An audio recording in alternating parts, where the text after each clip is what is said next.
Assalamualaikum warahmatullahi wabarakatuh. Alhamdulillahirabbil alamin wa maulana Muhammadin wa ala alihi wa sahbihi asma'in amma ba'du. Keluarga besar Mubarak Food sekarang ya. Mubarak Food yang saya hormati, bil khusus ini ada Haji Hilmi. Pulau azam saking dalam karena beliau ketika minta saya berbesar hati acara itu di rumah saya sebetulnya lewat virtual. Justru karena tawaduk beliau saya mau datang karena saya memang kangen Sunan Kudus juga karena lama gak ziarah di sandera tamu-tamu itu. Tapi dari rumah saya azam mau menerangkan tentang Nabi Ibrahim karena ini sudah mendekati Idul Adha atau Idul Kurban. Di antara yang membolehkan ulama kerso atau mau populer atau mau dimaklumatkan atau mau tampil adalah awalun nubuwah itu dimulai dari at-tahaddi. Jadi semua kenabian itu dimulai dari memaklumatkan ke publik bahwa seorang Rasulullah Muhammad SAW juga semua nabi itu harus memaklumatkan diri kalau beliau itu nabi. Nah sebetulnya itu juga seterusnya orang alim, wali, itu juga habib, itu juga harus memaklumatkan diri kalau beliau itu habib. Tentu tidak harus dengan lisan, tidak harus dengan apa, tapi yang penting memaklumatkan. Kenapa itu penting? Kita bikin analogi. Saya bikin analogi dulu. Misalnya Anda punya istri sedang hamil. Anda tahu di situ ada klinik persalinan atau dokter bayi atau dokter untuk menangani orang-orang hamil. Itu Anda ngerti karena apa? Karena plang ya, karena tanda itu. Di situ ditulis dokter kandungan siapa itu, atau klinik persalinan. Atau bahasa kerennya klinik korban lelaki. Itu menjadi tahu karena diberitahu. Begitu juga kita konsultasi sama dokter psikologi. Kita tahu karena ada tulisan dokter psikologi dan seterusnya. Kemudian kita kuliah juga gitu menjadi tahu kalau itu UGM, UII atau UI juga karena tulisan atau karena maklumat. Nah harusnya memberitahu kalau Anda orang alim atau Anda wali atau apa itu boleh. Dengan makna yang positif bahwa ini maklumat. Nah kaitannya dengan Nabi Ibrahim alaihissalam, beliau itu pernah munajat. Dan ini awal beliau bergelar Khalilur Rahman, kekasihnya Allah.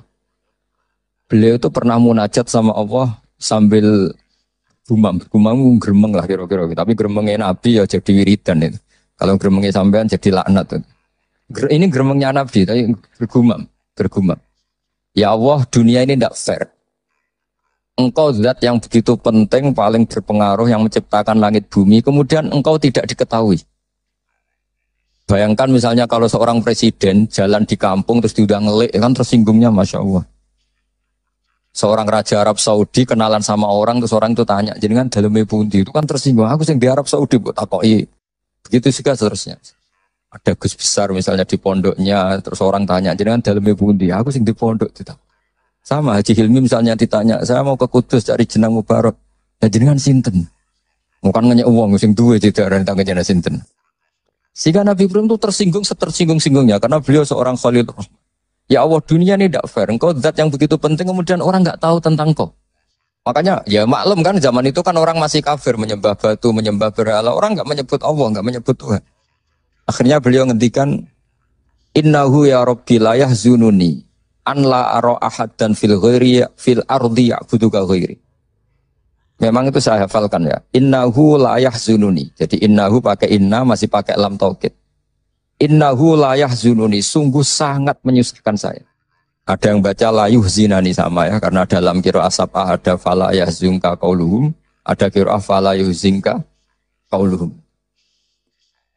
Sungguh sangat menyusahkan saya, sangat merisaukan saya bahwa engkau zat yang begitu penting. Kemudian yang tahu kalau engkau Tuhan itu hanya saya. Yang menyembah juga hanya saya. Ini enggak fair. Zat sepenting engkau kemudian fungsi jenengan, fungsi engkau tidak diketahui kecuali oleh saya. Itu kan ibarat misalnya kayak tadi. Anda yang punya Alphard saja, terus diarani tukang parkir kan ya tersinggung. Wong sing duwe Alphard kok diarani tukang parkir.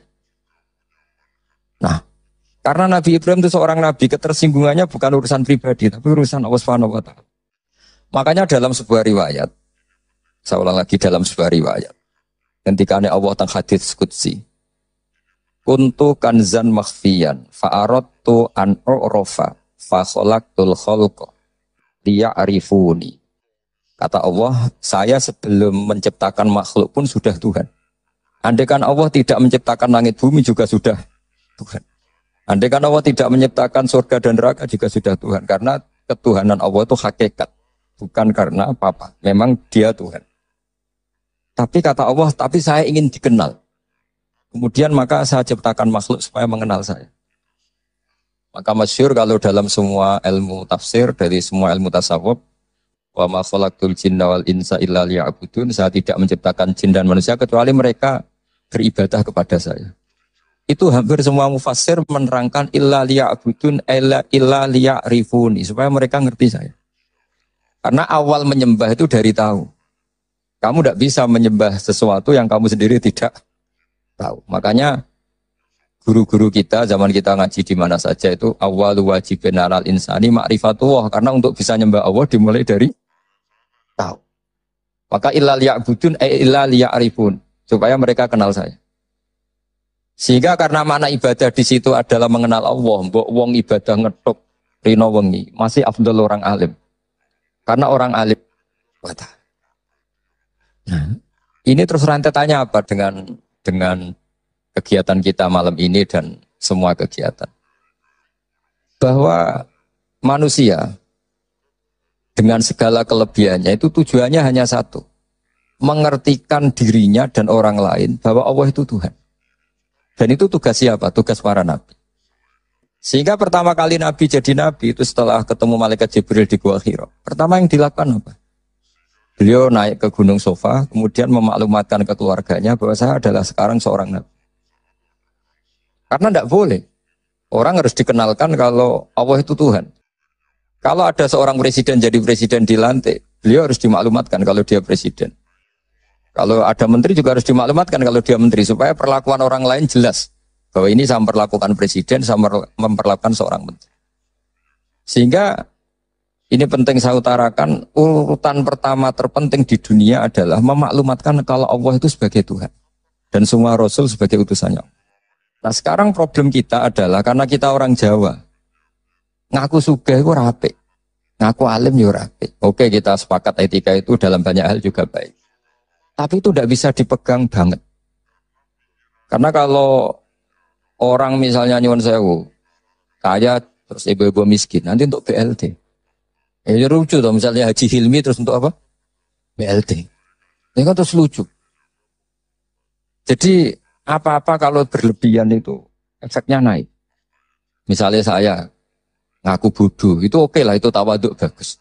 Tapi misalnya aku ngaku bodoh, terus orang mulang tafsir, gak mulang apa, terus tafsir diulang ngomong sing ra jelas. Itu kayak apa dosanya saya? Saya masih ingat di antara awal-awal saya kenal Pak Quraisy Shihab, kata beliau, kita ikut dosa kalau yang mengajar itu tidak ahli. Karena enggak karu-karuan. Sehingga apa? Dosanya orang alim itu apa? Kitmanul ilmi, menyembunyikan ilmu. Makanya ilmu itu harus dimaklumatkan. Tapi tentu tanpa khadun nafsi, bahwa orang itu enggak perlu ingin populer, enggak perlu. Saya enggak pernah ingin populer. Tapi saya ingin mempopulerkan ulumullah, mempopulerkan ilmu-ilmunya Quran. Jadi di antara sebabnya Nabi Ibrahim jadi Nabi adalah beliau pernah risau sampai punya gelar Khalilur Rahman. Beliau setelah menemukan Allah punya kerisauan, ya Allah sungguh dunia ini tidak baik. Engkau zat yang begitu penting, pencipta langit bumi, zat yang begitu perannya penting, kemudian orang tidak kenal engkau. Coba misalnya pekerja di Mubarak, nggak ngerti kalau Haji Hilmi itu ketuanya, itu kayak apa buruknya. Kamu nggak ngerti kalau presidennya Pak Jokowi, itu kayak apa buruknya. Kamu nggak ngerti kalau bapak kamu itu Karmen, itu kayak apa ngawurnya. Nggak ngerti status orang yang berjasa ke kita itu buruk sekali, apalagi nggak ngerti Allah Subhanahu wa Ta'ala itu betapa betul. Sehingga Nabi Ibrahim itu risau. Nah sampean kan risau kok roh, nak aku melarat ngomong ora gelem sedekah, jadi risau mikir dirinya sendiri. Misalnya seneng cewek, kok roh cewek nak aku seneng dinding. Jadi itu egois sekali. Nabi Ibrahim itu yang dirisaukan adalah Allah zat yang begitu penting, kemudian tidak dingerteni oleh mereka. Sehingga beliau mulai bikin cara untuk Allah dingertikan. Nah ini mulai ada masalah karena mulai bersentuhan dengan orang banyak. Beliau pura-pura sakit. Tanya, kenapa kamu sakit? Ini loh sedang berobat. Dia kalau di sini mungkin di perapatan ya, atau kalau di sini mungkin simpang 7. Beliau terlentang, faqala inni sakim, saya ini sakit. Ya minta dong berobat sama perbintangan karena mereka menuhankan perbintangan. Fana dzurana zurutan fin nujum. Dia minta, tapi kok saya tidak sembuh-sembuh. Akhirnya dia datang ke tempat pemujaan. Setelah datang ke tempat pemujaan, beliau ngasih beberapa makanan. Kok enggak kamu makan? Jadi Nabi itu ya lucu. Wong karuan berhala kok ditawarin makan. Terus beliau mangkel karena dianggap berhala ini sombong, ditawari makan kok enggak mau. Itu dipukulin semua, hancur semua, terus kapaknya diletakkan sama yang atas, yang ketuanya, yang paling besar. Jika beliau diadili itu lucu. Ibrahim siapa yang menghancurkan berhala-berhala kecil itu? Paling yang besar. Beliau enggak terima disaingin kan. Wah, kalau enggak percaya tanya. Fas'aluhum ingkanu yantikun. Kalau enggak percaya tanya. Wah, otak kamu ini mulai masalah Ibrahim. Wong karuan berhala kok ditanya. Wah, kamu itu afala takilun, agak punya akal, kamu enggak bener. Ibrahim menimpali, kamu lebih enggak punya akal. Karuan ngomong aja enggak bisa kok kamu sembah.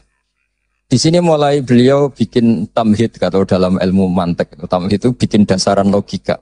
Akhirnya mereka tahu bahwa Ibrahim tujuannya itu buruk, yaitu hanya mencibir kita menyembah berhala. Mereka karena punya kekuasaan, ya sudah Ibrahim dimatikan saja dibakar. Itu sudah jadi logika penguasa, kalau kalah argumentasi ya main kekerasan. Singkat cerita mereka memutuskan dibakar. Setelah Nabi Ibrahim dibakar ini yang jadi pelajaran bagi kita. Sangat-sangat jadi pelajaran bagi kita. Bahwa amal kebaikan, misalnya jenang mubarak, itu gak penting nanti menguasai dunia, perdagangan itu gak penting. Tapi memberi sinyal, memberi isyarat bahwa seorang muslim itu bisa mungkin bermanfaat bagi yang lain. Gak harus menang. Saya misalnya sebagai kiai, yang penting kiai itu mulai. Gak harus menang, juga ada harus populer. Ini saya ditemani Habib Zain, seorang Habib itu berkahi sama yang lain. Gak harus nomor 1. Kenapa itu perlu saya katakan? Karena begini, ketika Nabi Ibrahim dibakar, ini dengerin, ketika Nabi Ibrahim dibakar, itu ketika api sudah begitu menggila ya, itu yang mau melemparkan Ibrahim jadi bingung. Karena terlalu panas. Dilempar itu nggak sampai tengah, karena yang mau ngelempar sendiri sudah terlalu kepanasan. Singkat cerita, terus ada ide manjanik. Manjanik itu semacam ketepel besar. Itu idenya iblis. Ya ide caranya pakai manjanik, dilempar dari jauh, tapi Ibrahim bisa jatuh di tengah apa? Api. Yang menarik di situ apa? Seekor katak itu lalu lalang dari telaga ke situ, hanya bawa air di mulutnya, kemudian disemprotkan. Kemudian Ibrahim itu matur nuwun atas komitmen katak. Karena padahal itu mesti nggak ngefek ya, pasti nggak ngefek sama sekali. Masa api sebesar itu kemudian mau dipadamkan oleh seekor yang cicak itu datang ikut nyebuli, niupin supaya api tambah besar. Sebenarnya nggak ngefek juga. Tapi aku mangkel loh.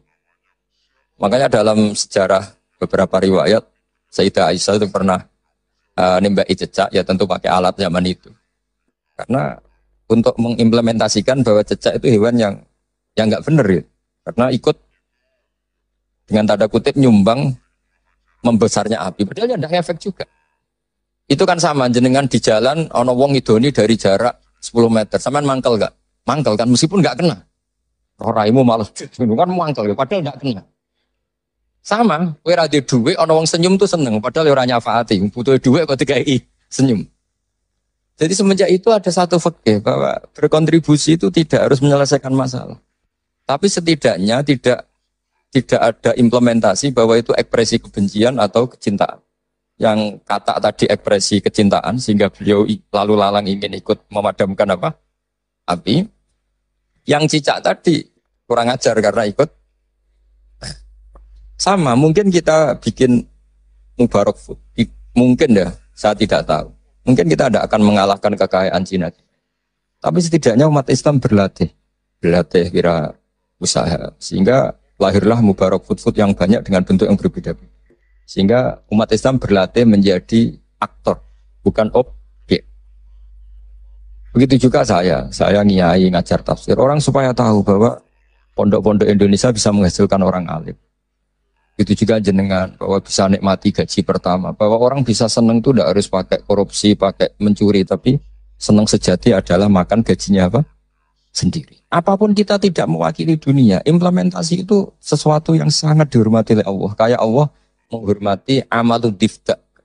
Sehingga ketika ada seorang dokter, ya Rasulullah saya ini ada sedikit penyakit yang solusinya obatnya materinya harus kata.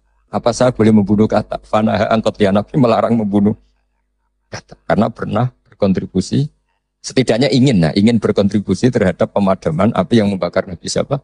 Ibrahim. Di bojo masih didoni ke 3 meter oleh memangkel. Gak bisa dia ngelak gini. Ora kena Mas. Gak bisa seperti itu. Ya sudah. Nah, sehingga saya hari ini tadi saya belajar banyak tentang tafsir tentang Nabi Ibrahim. Bahwa agama ini kata Rasulullah SAW memang diidentikan ya tentu Nabi Muhammad SAW tetap Sayyidul Awalin wal Akhirin Sayyidul Anbiya. Tapi agama ini diidentikan dengan anit tabi' millata Ibrahim hanif. Bahwa kamu Muhammad harus ngikuti Nabi.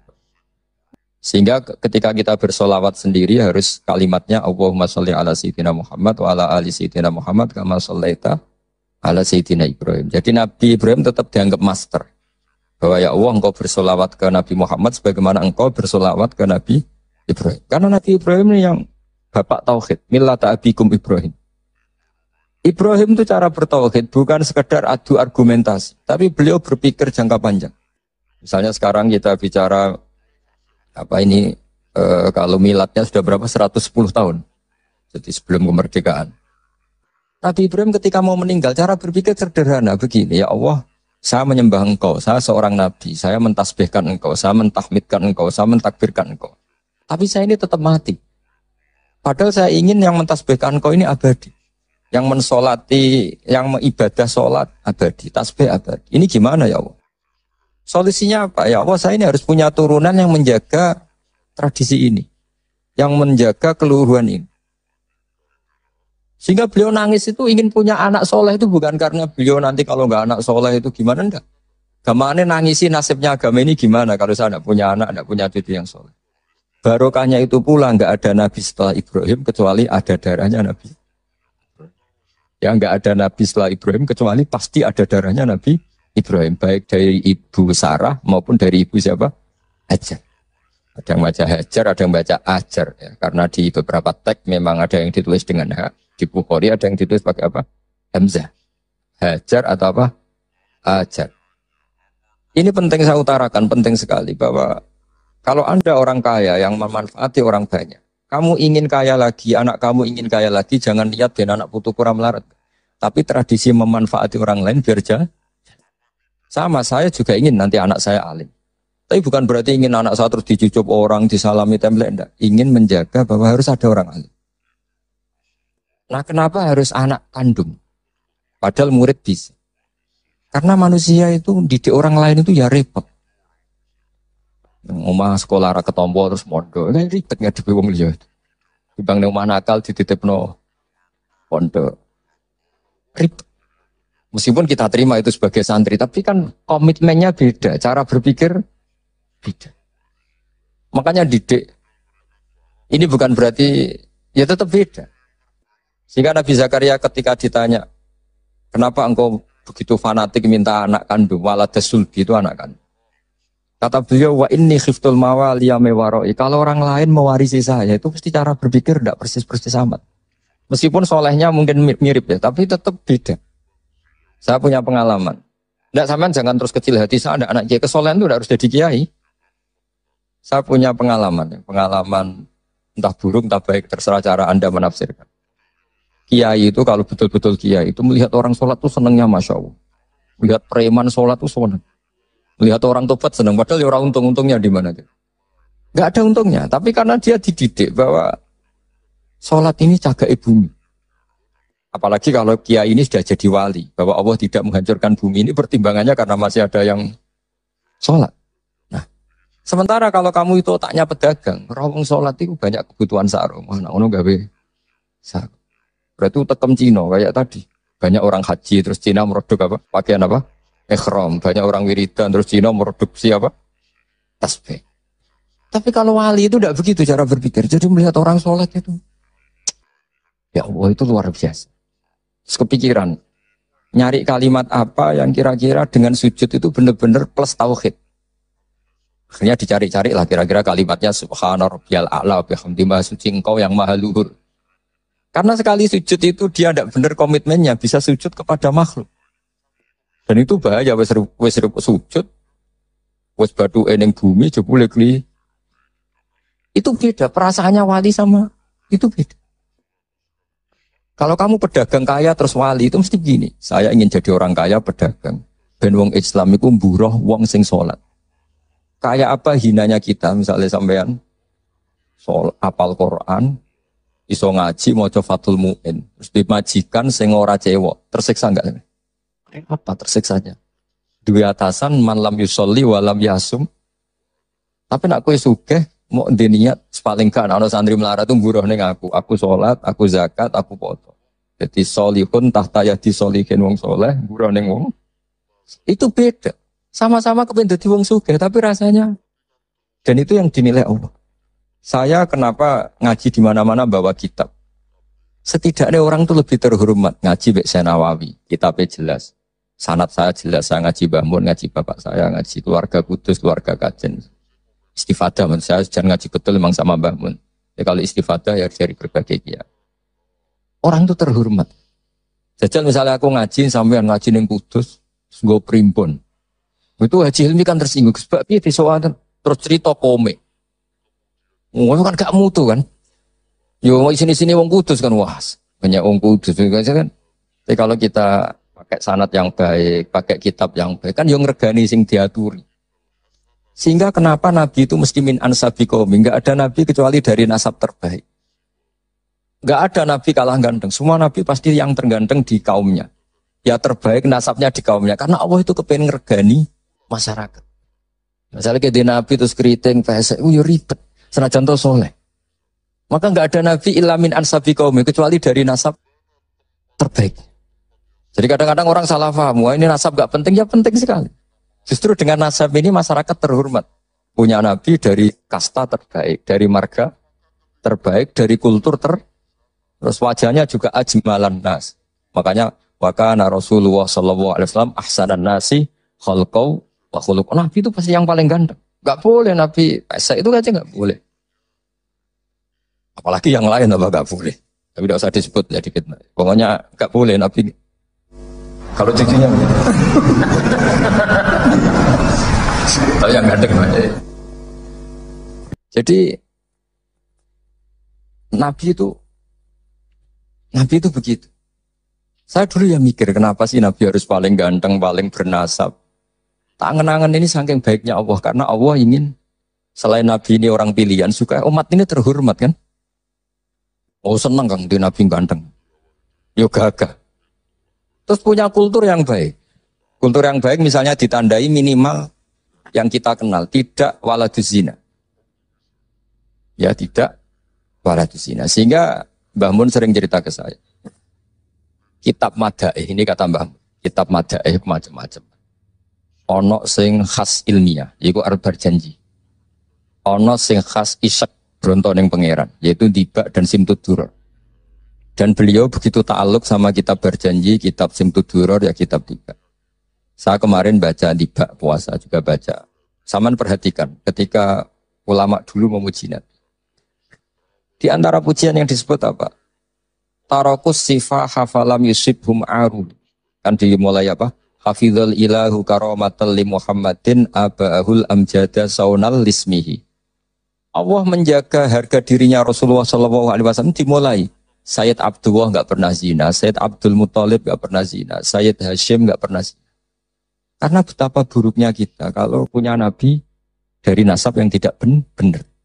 Maka pujian pertama yang dilantunkan apa? Tarokus sifah. Mereka meninggalkan perzinahan.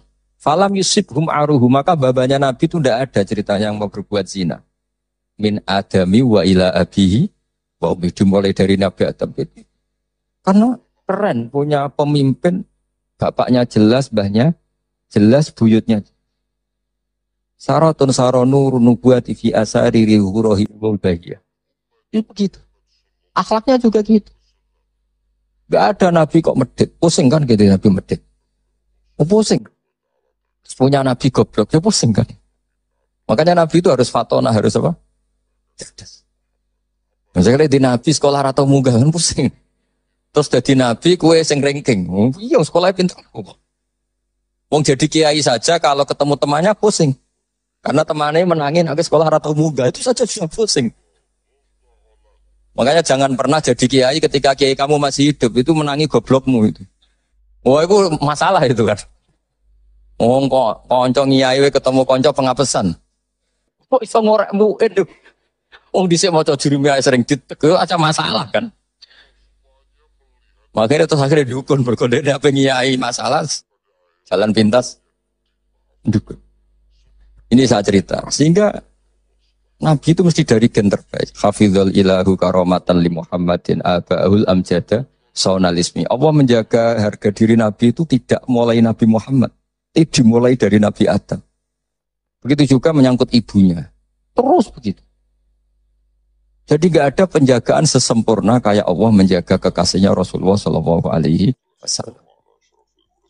Tapi sekarang itu memang zaman fitnah, ya macam-macam. Orang baca tiba dikatakan bid'ah. Saya bilang, andai kan tiba kamu baca pakai bahasa Indonesia, itu saya yakin tidak ada yang bilang bid'ah. Karena itu buku sejarah. Hubung mbok waca ndermemel koyok mantra, itu sing mari akhire darani bid'ah. Coba kalau kamu baca bahasa Indonesia di depan orang yang biasa darani itu bid'ah. Nah, kamu baca aja. Baca.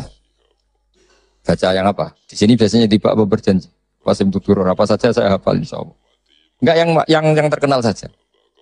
Berjanji apa? Apa? Al berjanji misalnya dimulai dari apa? Yang mulai babak duwe. Babak tu faqul huwa Muhammad bin Abdullah bin Abdul Muthalib. Itu kan kalau ditulis bahasa Indonesia ya, ketahuilah bahwa Muhammad putranya Sayyid Muhammad bin Abdullah bin Abdul Muthalib. Abdullah itu punya bapak namanya Abdul Muthalib. Wasmuhu Syaibatul Hamdi. Sayyid Abdul Muthalib itu nama lainnya adalah Syaibah. Ila itu ketika beliau lahir sudah beruban. Syaibatul Hamdi, orang beruban yang sering baca tahmid, baca Alhamdulillah. Sehingga dulu Ka'bah itu kalau menuju ke Ka'bah ada namanya Babu Bani Syaibah. Kalau kamu ngaji fikih kesunatan masuk apa? Masjid Haram dari Babu Bani Syaibah, itu nama lain dari Sayyid Abdul Muthalib. Wasmu Syaibatul Hamdi. Kenapa dikatakan Alhamdi? Humidat Hisoluhus Saniyah. Beliau punya perilaku-perilaku yang sangat terpuji.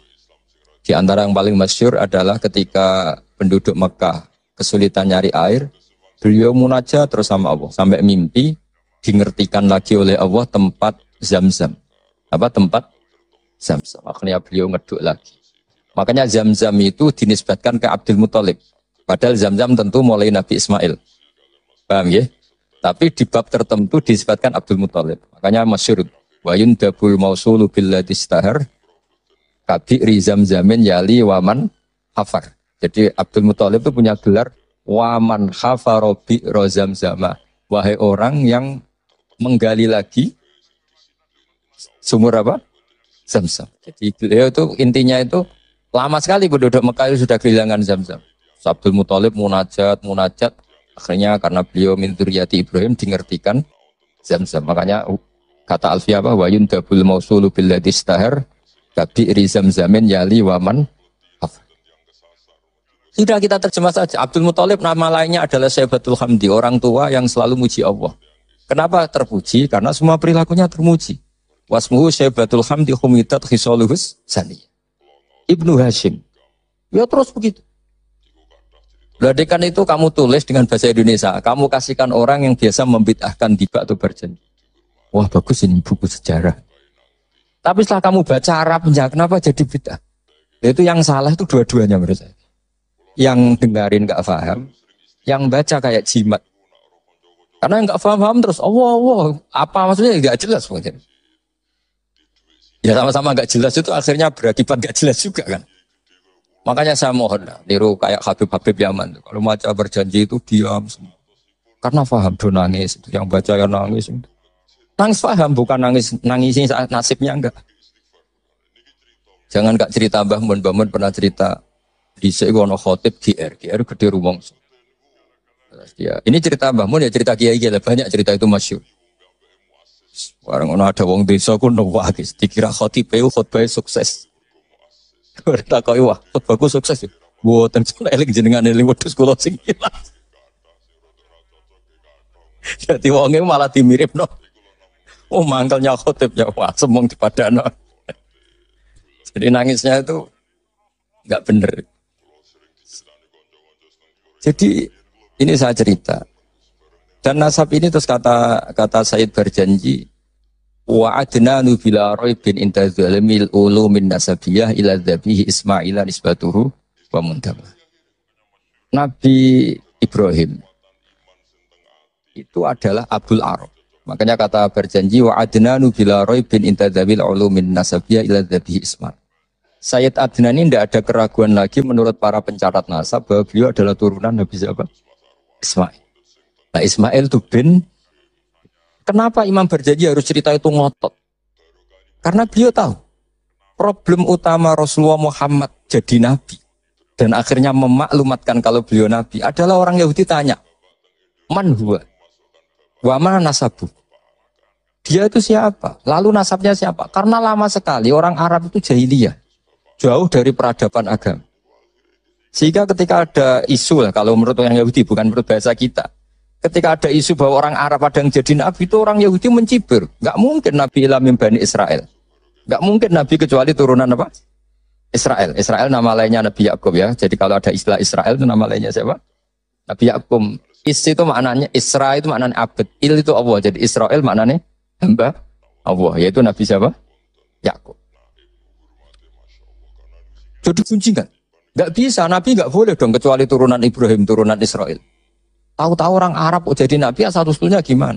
Karena mereka taunya Arab itu ya penyembah berhala, terus pemakan apa, pokoknya nggak benar semua. Nah, karena Sayyid berjanji itu tahu problem Nabi di mata orang-orang itu adalah nasabnya. Beliau pertama nulis di antara yang dipakai mukaddimah adalah cerita nasabnya Ba'du fa'akul wa Muhammad bin Abdillah. Sampai taruh saya wa adnanu bila raibin inda dzabil ulumin nasyabiyah ila dzabihi Ismail nisbatu hamun. Nah kenapa harus yakin itu? Ketika orang Yahudi debat sama sahabat, apa buktinya kalau Muhammad Nabi? Syarat utama Nabi harus turunannya Nabi, harus orang baik. Akhirnya Allah membela kekasihnya fihi ayatum bayyinatum maqamu Ibrahim.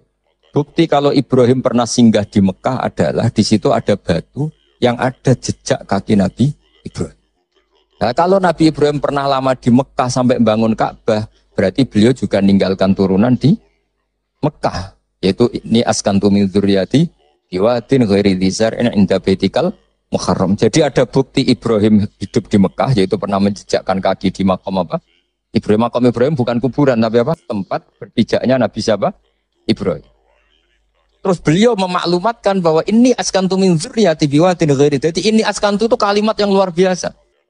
Misalnya pertanyaan gini, oke Ibrahim pernah ke Mekah, apa buktinya kalau anak turunnya ditinggal di Mekah? Kayak saya misalnya pernah di Palestina, atau saya pernah di Kudus. Buktinya mana kalau anak turun saya akhirnya hidup di Kudus? Makanya dibuktikan sama Allah, ini askantu min dzurriyyati. Kata Nabi Ibrahim, ya Allah anak turun saya ini ada yang saya letakkan di sini. Saya mukimkan di sini, saya mustautinkan di sini. Saya berdomisilikan di sini.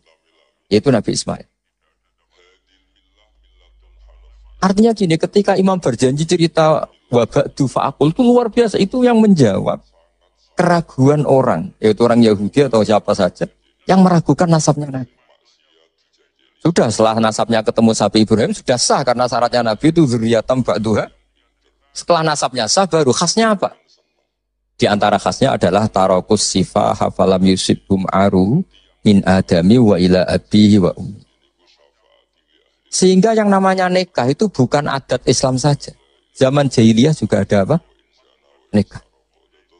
Ya tentu setelah Islam disempurnakan iya, tapi zaman jahiliyah itu sudah ada nikah. Buktinya begini. Ketika Rasulullah SAW mulai aneh-aneh ngaku jadi nabi, ini menurut bahasa mereka loh. Ini saya cerita menurut bahasa mereka, bukan bahasa saya. Itu kata orang-orang Quraisy, kafir Quraisy gimana? Muhammad kok mulai aneh-aneh, ngajak nyembah pangeran Sitok. Meminta supaya kita menyembah Allah satu. Padahal tren mereka menyembah Tuhan yang apa? Baik. Itu mereka cara mengatakan gini. Kalau kamu menghendaki itu, kamu aneh-aneh itu ingin perempuan, ingin harta, ngomong. Kalau kamu ingin harta, jama'na laka malan. Kita akan mengumpulkan harta, fatakuna aksaron nasi malan. Kamu akan orang jadi orang paling kaya. Terus ketika kamu aneh-aneh ingin kawin, ingin perempuan cantik, kita tembungkan ke keluarganya, kita mintakan keluarga. Terus fazawwajnakaha. Kemudian kami nikahkan kamu kepada perempuan itu. Intinya orang jahiliyah zaman itu sudah anti apa? Berzina. Orang kok kalau kamu suka perempuan tak sewakno itu enggak. Zawwajnakaha akan kami nikahkan. Karena fa'inan nikah itu adatul khiyar. Mulai dulu nikah itu adatnya orang-orang. Makanya kamu jangan protes tarokus sifaha falam sibaruhu itu. Sebelum ada Islam itu sudah ada haji, ada nikah, ada beberapa aturan yang sudah benar. Bahkan ketika Rasulullah jadi nabi, nikah zaman jahiliyah diabadikan apa enggak? Diabadikan. Orang yang zaman jahiliyah sudah nikah, nikahnya tidak usah diperbarui. Nikah itu sudah sah. Itu jelas di semua kitab fikih. Kecuali nikah yang mengandung kesalahan permanen dalam Islam. Misalnya orang nikahi buliknya, orang nikahi ponaannya. Asal yang dinikahi normal itu sah selamanya. Tapi ternyata nggak terjadi orang nikahi buliknya atau nikahi ponaannya. Karena tadi masih ada sisa-sisa syariat Khalilillah Ibrahim. Masih ada sisa-sisa syariatnya Nabi siapa? Ibrahim. Jadi ini penting saya utarakan supaya kita dapat barokahnya Nabi Ibrahim alaihis. Karena ini mau dekati Idul Adha. Jadi Ibrahim itu orang yang cara berpikir jauh. Jadi saya mohon sama Pak Khidmi semualah orang kaya maupun orang miskin, setengah kaya setengah miskin. Kalau punya pilihan itu niatnya yang banyak. Ya tadi misalnya kita ingin jadi orang kaya, punya pekerja banyak. Niati biar orang soleh ini tahta yadi solihin. Orang soleh juga nyuwun sewu kalau bisa yang buruh sama orang soleh. Kan lebih punya izzatun nafsi, lebih punya apa harga. Meskipun ya tidak harus. Artinya tidak harus itu ya. Saya bukan berarti mengaramkan orang Islam kerja di non Muslim ya. Enggak. Ini kan cerita niat, bukan cerita satu apa sentimen agama. Enggak. Kita nasionalis religius lah cara bahasa sekarang goalnya itu enggak masalah. Tapi ini kan cerita. Ketika saya ini meskipun sekecil alim itu masih belajar sampai sekarang. Setidaknya lebih menghormati. Kalau kita ngaji ya belajar. Meskipun ya tetap mungkin salah namanya manusia, tapi lebih menghormati. Kalau kamu jadi dokter ya masih belajar, sehingga orang wong ngeluh mbok obati penisilin. Kalau sudah tidak belajar pasti gitu kan. Ilmunya sudah tidak update, sementara penyakitnya update.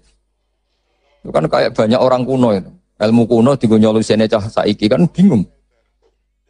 Dan Nabi Ibrahim sudah bervisi jangka panjang. Jadi ketika beliau tahu kalau pasti meninggal, beliau berdoa. Rabbana wab'ats fihim rasulam minhum yatlu 'alaihim ayati. Ya Allah, saya ini pasti meninggal, maka zuriyah saya harus jadi rasul. Di mana rasul itu tugas utamanya apa? Yatlu 'alaihim ayati. Saya hanya punya kepentingan ada yang selalu memaklumatkan bahwa engkau itu Tuhan.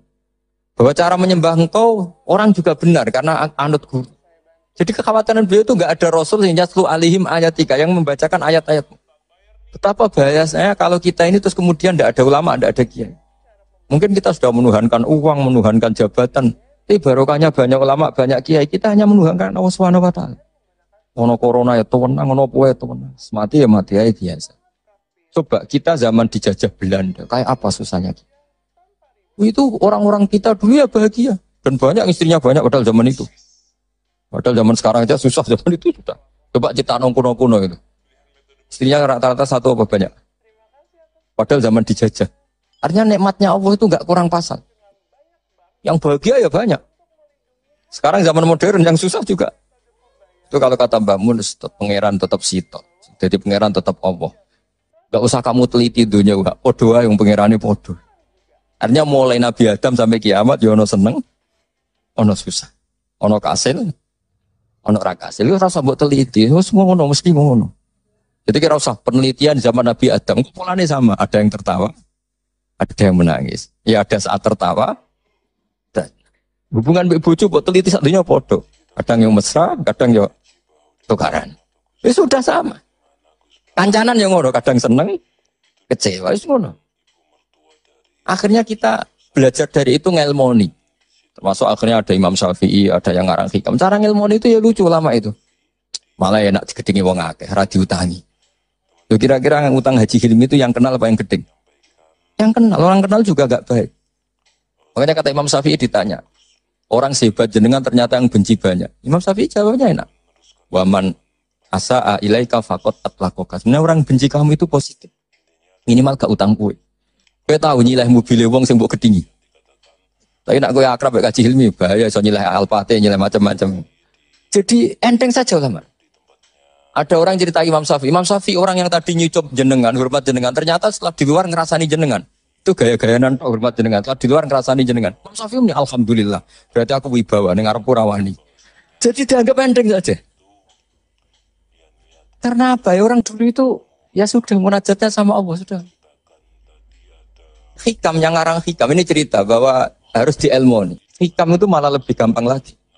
Ketika Allah memberikan apa yang kamu inginkan, itu berarti mata a'toka asyhadaka birrah. Ketika Allah memberikan apa yang kamu inginkan, maka Allah ingin mengertikan kamu bahwa Allah itu zat yang baik. Sehingga kamu minta apa saja dikasih. Wa mata mana'aka asyhadaka qarra. Ketika Allah menghalangi yang kamu minta, asyhadaka qarra. Bahwa Allah menunjukkan, saya ini Tuhan, enggak bisa kamu dikte-dikte. Lho kowe di pangeran terus nurut terus mbek kowe iku yo ora gaya. Pangeran kok nurutan, itu kerennya di mana coba? Pangeran yo gagah kudu al-qahar, zat yang enggak bisa diatur. Jadi kan nak ndonga ora disebadani nggih Gusti top jenengan. Ora kena dirayu, ora kena diatur, atur. Wes pangeran tenan jenengan. Misalnya pangeran nurut terus iku pangeran tak budak kan gitu. Makanya Allah tidak hanya punya sifat Rahman Rahim, punya Al-Jabbar, Al-Qahar. Jadi segampang itu. Lho di pangeran terus nurut mbek kowe kan. Aku lah kecewa. Si protes lho. Gusti ngono kok jenengan tuh. Jadi enteng saja ulama dulu muamalah sama Allah. Mata atau ka'asyadaka birrah. Ketika Allah memberi kamu, anggap saja Allah mengenalkan ke kamu bahwa dia zat yang terbaik. Wa mata mana'aka asyadaka qarra. Ketika Allah tidak nuruti karep kamu, Allah itu ingin menunjukkan ke kamu, aku itu pangeran. Tetap yaf'alu ma yasha. Enak ya pangeran buat atur-atur. Oh, nurut aku, ora aku sing nurut kowe kan gitu. Coba keren mana punya Tuhan yang begitu sama yang nurutan. Coba. Keren mana? Keren sing Allah tetap yaf'alu ma yasha. Tapi kalau ilmu ini tidak kamu perbarui terus dengan ilmunya ulama, maka kamu akan menganalisis Allah dengan cara kamu sendiri. Oh, dari api anjut aku jaluk ora dituruti. Wah, setan amoh. Jadi ulama dulu itu asik gitu.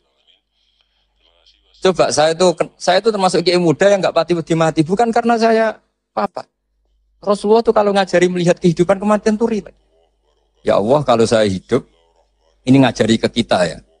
Anggap saja ini peluang untuk menambah kebaikan. Kalau saya mati, anggap saja itu akhir dari segala keburukan.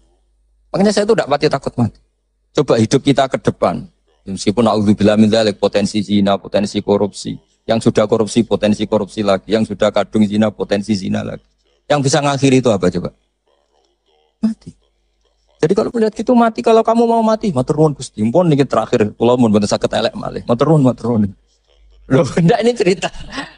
Jadi jangan melihat sisi mati ini keburukan, karena itu akhir dari segala kejelekan kita dan akhir dari segala potensi. Kalau kamu udah jelek sekarang kan potensinya tetap bisa. Soleh-soleh kayak kue udah kuat suwe kan nggak ada jaminan gitu maksudnya. Kan nggak ada jaminan. Kamu sekarang nggak korupsi, kan nggak ada jaminan kalau nanti jabat kan saja karena nggak ada kesempatan. Jadi segampang itu, sehingga kita ini akhirnya melihat mati itu biasa. Biasa bukan ya karena surip ya apik mati ya habis. Inna sholati wa nusuki wa mahyaya wa mamati lillahi rabbil. Makanya bapak dulu, saya ini kan termasuk wis kiai. Sebenarnya problem saya ya sudah berat kalau nuruti umat macam-macam. Tapi ya, saya masih eling dewe bapak. Dunia orang melok duwe kok pikir lah opo santai wae. Dunia orang melok duwe kok pikir. Itu gale ngene, aku mikir jenang mubaroke Pak Hilmi kan ora melok duwe kok pikir. Ya penting mikir sing duwe gitu. Ya sama gitu, wong duwe ora melok duwe kok pikir, ya penting mikir sing duwe kan. Cara kasarane kan. Makanya hikam ngendikan da'it tadbir fama qoma bi ghairuk la tuqim bi nafsak. Wis ora usah mikir nemen-nemen. Dunia iku ana sing duwe. Ora usah ke melok-melok, ora melok duwe kok geger. Maksudnya rasa mikir ya melok pangeran es, wong alim ya mulang, wong sugih bagi karyawan. Habib ya ndongakno umat. Wong melarat ya ndongakno sing sugih sedekah. Sudah gitu aja ora usah mikir. Wah nak sedekah duit kuntek, berarti mikir. Kok sing melarat aku ndongakno sugih kenaan dhewe tak ndongakno awakku ora iso sugih wae. Ya rusak dunia dan orang ya rusak. Rusak. Ya jadi ini saya cerita ilmu. Segampang itu lama melihat. Makanya saya pernah baca dalam satu kitab tuh ada orang berteman akrab. Ketika kaya temannya banyak, ketika miskin temannya enggak pada menjenguk. Padahal dia sudah jadi buruh. Buruh manol, buruh gebot. Ada seorang Habib alim. Ketika orang ini ngeluh, Habib teman-teman saya itu yang dulu jenguk sekarang enggak ada yang jenguk. Karena saya sekarang miskin. Dulu teman saya. Akhirnya Habib yang alim ini ngendikan malah enak toh. Nak kancam rene malah kon isin. Rene pas kue manol, pas kue gawe boto diamui malah isin atok dora rene. Jadi pas kue melarat rada sing delok lan kok nak sugih konangan neh lah. Alhamdulillah yo jebule. Selama ini kan kita ngeluh pepe melarat terus kanca ora dolan, malah atok ora dolan. Pas dolan rono kowe dikongkon wong dibentak-bentak, malu enggak? Milih didolan ya apa ndak? Boten lah ya sekarang. Jadi kalau lama itu bikin solusi segampang itu. Mungkin wassalamualaikum warahmatullahi wabarakatuh. Ya kersane disukani Habib. Oke teman-teman, jadi itulah reaction ngaji kita bersama dengan Kiai Haji Bahauddin Nur Salim atau Gus Baha, yang mana kali ini Gus Baha ngaji bersama dengan para guru-guru yang ada di Kudus ya, para kiai-kiai, para gus-gus, dan ada juga habaib di Kudus dalam acara tentunya khususnya di dalam Mubarak Food ya. Mubarak Food ini merupakan sebuah perusahaan yang memproduksi jenang ataupun memproduksi dodol lah yang biasa dijual yang pusatnya itu ada di Kudus. Di mana Mubarak Food ini merupakan salah satu perusahaan ya yang produksi jenang yang memang dijual di sekitar area makam tempat berziarah di makam Sunan Kudus. Dan ini memang yang mendirikan adalah seorang kiai ya, dan sampai generasi saat ini ada Gus Hilmi dan beberapa tokoh lainnya, ada Kiai Sohib dan lain sebagainya. Dan itu merupakan apa istilahnya ya, semacam gerakan Nahdlatul Tujar dulu itu ya, Nahdlatul Tujar atau gerakan kebangkitan para pedagang muslim intinya. Nah kemudian perlu diketahui bahwa di sini Gus Baha menyampaikan beberapa hal mengenai khususnya gojolokan-gojolokan juga kepada Gus Hilmi dan pada yang lainnya, di mana beberapa di antaranya yang disampaikan oleh Gus Baha antara lain mengenai kenapa seorang kiai atau seorang ulama itu boleh ataupun harusnya mau ya, ataupun seharusnya diperkenalkan ataupun boleh terkenal ya, istilahnya itu kenapa seorang ulama atau seorang ahli ilmu itu harus terkenal. Karena apa? Karena ya itu menunjukkan bahwasanya seorang ahli di bidang agama ya beliau, seorang ahli di bidang fikih misalkan ya beliau itu. Seperti halnya juga seorang dokter, dia diketahui syiar, diketahui dia bahwa dia itu seorang dokter ya ketika dia memasang plakat dokter gitu, membuka klinik dan lain sebagainya. Nah begitu juga dengan ulama ataupun kiai ataupun fikih, seorang ahli fikih, seharusnya dia bisa berani ataupun dia boleh terkenal, boleh masyhur sebagai seorang ulama. Karena apa? Biar masyarakat itu ataupun umat itu tidak salah tempat untuk mendapatkan misalkan hukum fikih. Misalkan ingin mendapatkan suatu penjelasan tentang hukum fikih, maka dia tidak salah tempat. Seperti halnya ketika dia berobat ya kepada dokter. Nah, biasa seperti itu. Jadi teman-teman yang lainnya tentang hal-hal yang lain juga dijelaskan oleh Gus Baha tentunya. Tapi mungkin itu saja teman-teman yang bisa kita sampaikan. Kita tidak merangkum ya, kita tidak, ini bukan suatu rangkuman, ini hanya catatan dan ini ya hanya sebagai ulasan, tanggapan, reaction kita saja ya, reaction kita saja, hanya sebatas reaction kita saja. Jadi itu teman-teman, mohon dimaafkan untuk keilmuannya, catatan-catatannya tentu saja Gus Bah sudah sangat jelas, tidak perlu disimpulkan, tidak perlu dirangkum, tidak perlu dicatat ya. Karena ketika ada suatu apa istilahnya, suatu ustadz yang mengatakan ataupun moderator yang mengatakan ketika ngaji Gus Bah ya, ketika pengen mudeng ataupun belum jelas ya, nanti di setel lagi, diulangi lagi ngajinya, di setel lagi YouTube-nya. Nah seperti itu. Jadi ini juga sama, kalau misalkan masih ada yang kurang jelas bisa tuliskan di kolom komentar untuk kita diskusi bareng, ataupun bisa mengulangi kajiannya lagi agar nantinya bisa lebih paham. Itu ya teman-teman, mohon maaf dimaafkan banyak kesalahan. Terima kasih. Wassalamualaikum warahmatullahi wabarakatuh.